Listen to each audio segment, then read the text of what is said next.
Fabrikat e veshjeve kontraband në Tiranë. Arrestohen 2 personat e shpallur në kërkim. Policia e shtetit. Vijon operacioni policor i koduar Fake Star 5. Lokalizohen dhe kapen të 2 shtetasit e shpallur në kërkim. Njëri prej tyre, shtetas turk që koordinonte procesin e stampimit me logo false të veshjeve të kontrabanduara. I ndaluari tjetër, bashkadministratori njërës prej magazinave ku kryhej procesi.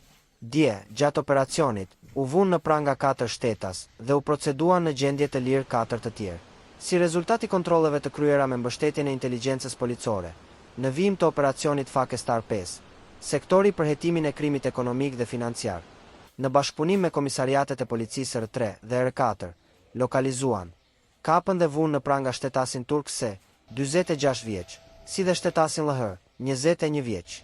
Ata ishin shpallur në kërkim në kuadër të operacionit Fake Star 5, sepse dyshohet se janë përfshirë në veprimtarit kriminale të magazinimit në 2 ambiente në fshatin Brar, të veshjeve të kontrabanduara, të cilave ju stampoheshin logo false të markave të njohura ndërkombëtare.